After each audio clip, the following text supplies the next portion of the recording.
Bonsoir à tous, j'espère que vous allez bien. Ce soir, c'est un message qui vous sera apporté de ma voiture, mais plus sérieusement, qui vient du cœur de Dieu, je le crois. Lundi matin, alors que je me levais chercher le Seigneur un petit peu, le Seigneur est venu me parler dans un texte où je l'ai pas vu venir, pour être très transparent avec vous. J'ai ouvert ma Bible dans Josué chapitre 2, Josué chapitre 3, pardon. Et on connaît Josué chapitre 1, d'ailleurs Matt Marvan en a parlé lundi. Et c'était dans ma lecture quotidienne en fait. Et je lis le chapitre 3 en m'attendant à pas grand chose, très honnêtement. Parce que voilà, dans Josué, on connaît un peu les récits un peu où il se passe où il y a de l'action. Et des fois, il y a des passages qui peuvent paraître un peu creux, où on se dit, bon, tiens, ce chapitre, je n'ai pas grand-chose à en tirer. Et très honnêtement, j'ai lu ce texte sans m'attendre à recevoir quelque chose. Et en fait, je l'ai lu d'une traite, et très rapidement, le Saint-Esprit est venu me saisir, est venu me parler. Et je ne pensais pas que c'était pour ce soir, parce que je ne devais pas apporter quoi que ce soit ce soir, mais c'était fort sur mon cœur. Et quand je réfléchissais à ce que je devais vous apporter ce soir, finalement, je me suis dit, Seigneur, tu m'as parlé hier. Ta parole, c'est une parole qui est vivante, c'est une parole qui est fraîche. Ça veut dire que tu veux la donner maintenant et pas forcément la garder pour dans quelques semaines. Donc tout simplement, je vais vous apporter, je pense pas être très long, mais vous apporter cette pensée au travers de Josué chapitre 3, qu'on va lire ensemble. Je vous invite à prendre vos Bibles, parce que ça va s'afficher ni ici, ni ici. Mais voilà, prenez vos Bibles, vos téléphones, vos tablettes, ce que vous voulez. Et on lit ensemble dans Josué 3, à partir du verset 1er. Josué 3, à partir du verset 1er. Je vous laisse quelques secondes, le temps de trouver le passage, vous qui êtes peut-être sur des Bibles papier. Josué chapitre 3, à partir du verset 1er. Le contexte, qu'est-ce que c'est? Donc, Josué vient de reprendre la direction du peuple d'Israël.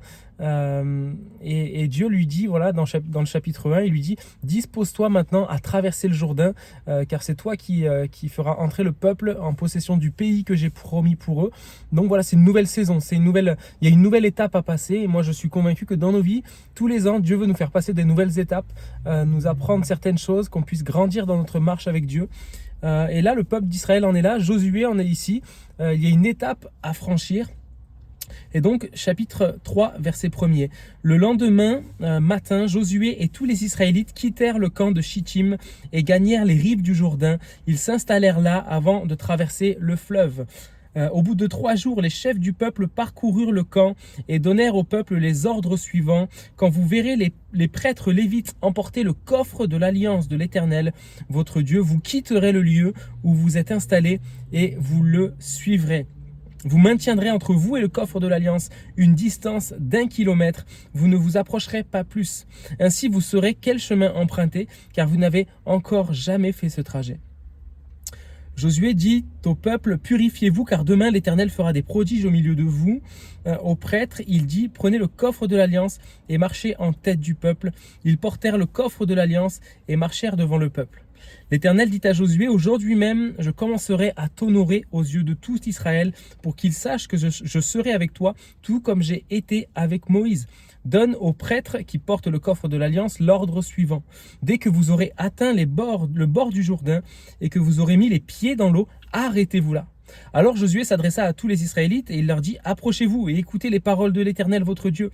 Voici comment vous saurez que le Dieu vivant est au milieu de vous et qu'il ne manquera pas de déposséder en votre faveur les Cananéens, les Hittites, les Éviens, les Phéréziens, les Girgasiens, les Amoréens, les Yébousiens, c'est tous les peuples ennemis qui habitent le pays que Dieu veut leur donner. J'espère que vous allez bien et que vous ne dormez pas. On continue la lecture. Le coffre de l'alliance du Seigneur de toute la terre va traverser le Jourdain devant vous. Maintenant, choisissez 12 hommes dans les tribus d'Israël, un par tribu. Dès que les prêtres qui porteront le coffre de l'Éternel, le Seigneur de toute la terre, poseront la plante des pieds dans le Jourdain, le fleuve sera coupé en deux. Les eaux venant de l'amont s'arrêteront net en formant comme un mur. Amen. Amen. J'espère que la lecture ne vous a pas endormi. Dans ce texte-là, c'est un texte assez incroyable. Il se passe encore un miracle assez incroyable. Et il y a plusieurs choses, et on va voir simplement rapidement quelques points pour notre vie parce que vous savez, quand on lit la Bible, quand on l'étudie, le but c'est pas juste de remplir notre tête, de connaître des histoires, mais c'est de pouvoir l'appliquer à notre quotidien. Quand Jésus dira, c'est pas tout d'écouter ma parole, mais il faut la mettre en pratique. Et c'est ce qu'on veut faire au travers de ce texte-là. Donc on voit ici qu'il y a Josué il y a un appel sur sa vie de franchir une nouvelle étape, et je crois que c'est le cas pour toi, je crois que c'est le cas pour moi, pour ma vie. Dieu cette année veut me faire franchir une nouvelle étape. Il y a un Jourdain, souvent dans la Bible, les fleuves, les rivières sont des étapes que nous devons franchir, mais on va voir ici que ça ne va pas se faire n'importe comment. Mais la première chose que je voudrais te dire, t'encourager en te disant que Dieu n'en a pas fini avec toi. Dieu n'en a pas fini avec toi. Peu importe ce qui s'est passé dans ta vie avant, dans ton passé, peu importe les échecs, peu importe même les exploits, il y a de nouvelles choses pour toi. Tu ne dois pas te reposer sur tes acquis, comme on l'a entendu dimanche. Tu ne dois pas être un monument, tu ne dois pas te reposer sur ce qui s'est passé derrière, mais tu dois rentrer dans quelque chose de nouveau. Et Dieu a des plans pour ta vie, Dieu a des plans pour ton couple, j'en suis convaincu. Dieu a des plans pour tes enfants, Dieu a des plans pour toi, Dieu a des plans pour ta famille, Dieu a des plans pour toi. Il veut te faire rentrer dans quelque chose de nouveau. Et ce qui est important, vous savez, avec Dieu, c'est pas de forcer la main de Dieu pour que nous puissions rentrer dans ce que nous voulons. D'accord? Des fois, on a des projets, on a de l'ambition, mais est-ce que notre ambition, est-ce que nos projets concordent avec les projets de Dieu pour notre vie? C'est pas à Dieu de rentrer dans nos projets, mais c'est à nous de rentrer dans les projets de Dieu. Et on voit ici que Josué, lui, son désir, c'est de rentrer dans les projets de Dieu pour lui. Et je voudrais t'encourager dans ce sens-là. Ne cherche pas à accomplir à tout prix ce que toi tu veux, mais cherche à accomplir ce que Dieu veut pour toi. Rentre dans les projets que Dieu a pour toi. Dieu va parler à Josué et il nous dit le lendemain matin, Josué va se mettre en marche, il va organiser les choses. Il n'attend pas, il veut rentrer dans les plans de Dieu. Et vous savez, je crois qu'on reconnaît un chrétien mature quand il est rapide à obéir. Quand il ne réfléchit pas, il obéit rapidement. Et je crois que quelqu'un qui obéit rapidement, c'est signe d'une maturité spirituelle. C'est le signe de quelqu'un qui est spirituel et qui n'est pas charnel. Parce que quand on est charnel, Dieu nous parle et on va négocier, on va hésiter. Moi, je me rappelle, pendant longtemps, Dieu m'a parlé pour le jeûne. Il voulait que je passe du temps dans le jeûne et la prière. Et j'ai été charnel, je résistais, je n'étais pas prêt à payer le prix. Il a fallu du temps pour que d'un coup, je comprenne certaines choses et que je rentre dedans, que je franchisse une étape. Et je t'en prie, n'attends pas. Si Dieu te parle, Dieu veut te faire franchir une étape, n'attends pas, mais sois prompt à obéir, sois prompt à te mettre en place. Dieu dira à Josué, chapitre 1, dispose-toi à traverser le Jourdain. C'est le moment, maintenant, dispose-toi à le faire, n'attends pas plus longtemps, il est temps pour toi de franchir une étape. J'espère que ça va. Je parle un petit peu vite parce que cette vidéo, je l'enregistre pendant ma pause au travail et du coup, le temps passe et ma pause, elle n'est pas illimitée. Et donc, il est dit ceci au verset 3, ce verset est très important, chapitre 3, verset 3. Quand vous verrez les prêtres lévites emporter le coffre de l'alliance de l'Éternel, votre Dieu, vous quitterez le lieu où vous êtes installés et vous les suivrez. Ce verset, c'est une clé importante pour notre vie. Le coffre de l'alliance, c'est la présence de Dieu. D'accord? C'est la présence de Dieu, c'est Dieu, c'est la présence de Dieu. Là où le coffre était, la présence de Dieu était aussi. Et il nous est dit, quand vous verrez les prêtres lévites porter le coffre de l'alliance et se déplacer, vous ne devez pas rester sur place, vous devez le suivre. Et ce qui est important, ce n'est pas de chercher à rester dans notre confort, frères et sœurs, mais c'est de suivre la présence de Dieu, de suivre le courant de l'Esprit. Je ne sais pas où le Saint-Esprit veut t'amener. Je crois que tous les jours, le Saint-Esprit veut nous amener quelque part.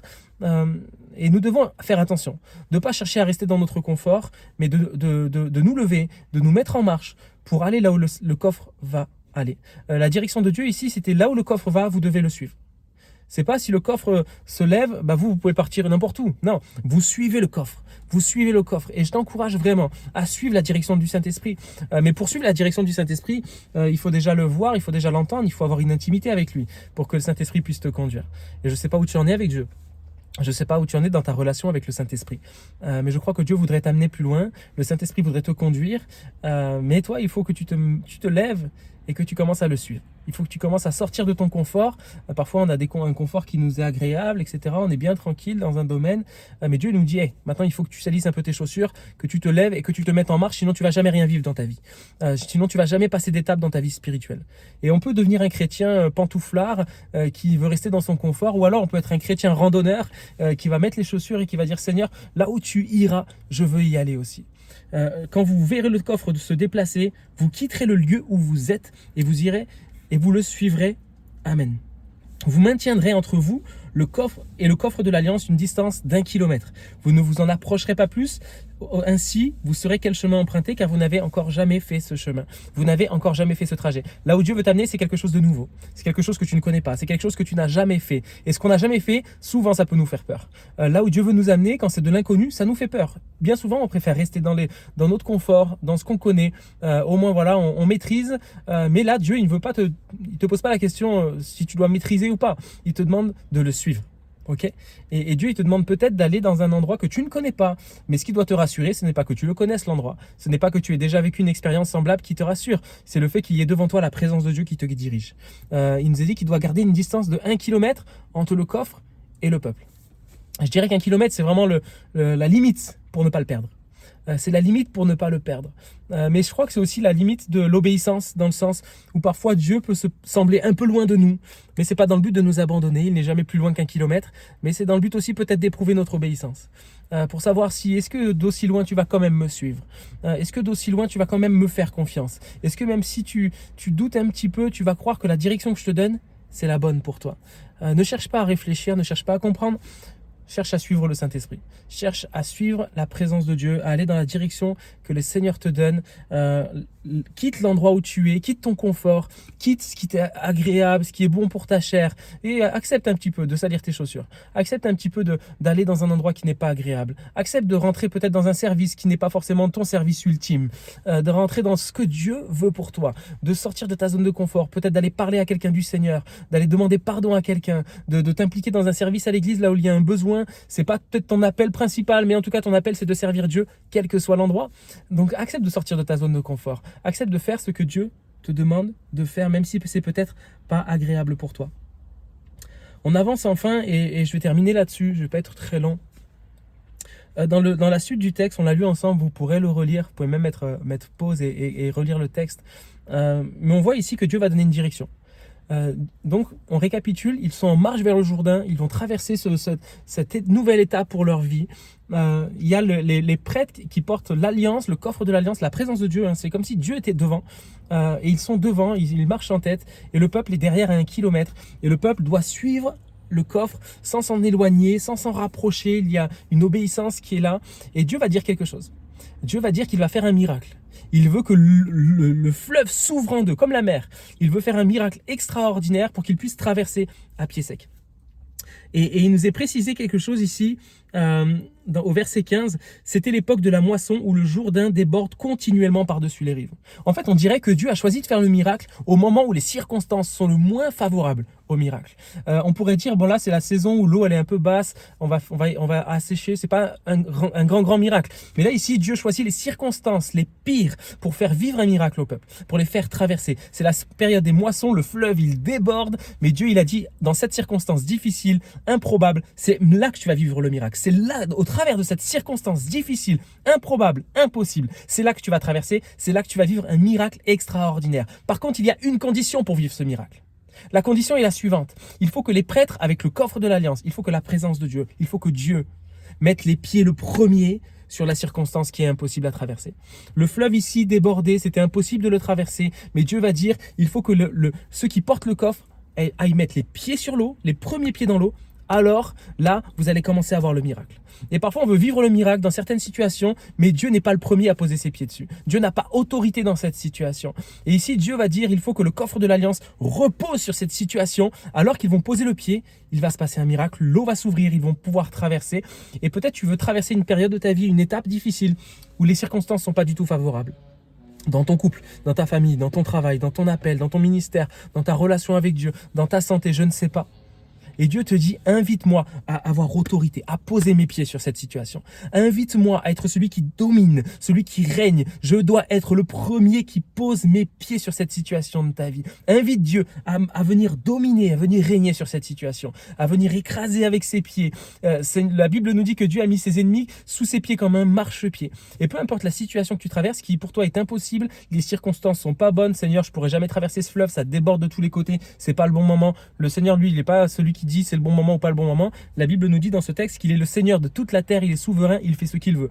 Et dans ce texte-là, Dieu nous enseigne une chose, c'est que le problème, c'est pas des circonstances, peu importe, favorable, pas favorable. L'importance, c'est que Dieu est la première place, que Dieu soit celui qui est invité sur cette situation. Et ça nous invite à quoi concrètement dans notre vie de tous les jours? Ça t'invite à prier pour cela. Ça t'invite à dire Seigneur, tu vois cette situation, je te prie maintenant de venir agir. Je te prie maintenant de poser ton autorité, de venir régner dans cette situation. Seigneur, fais-moi traverser cette étape. Seigneur, c'est toi qui dois passer devant, c'est pas moi. C'est pas comme moi je veux, c'est pas moi qui donne le rythme, c'est pas moi qui donne la cadence, c'est pas moi qui donne la stratégie, Seigneur, mais toi tu passes devant, tu passes et tu poses tes pieds sur ce fleuve, tu poses tes pieds sur cette circonstance impossible, Seigneur mon Dieu, et tu vas me faire traverser, mais pas comme moi je veux, Seigneur, comme toi tu le veux, pas comme moi je veux, Seigneur, mais comme toi tu le veux.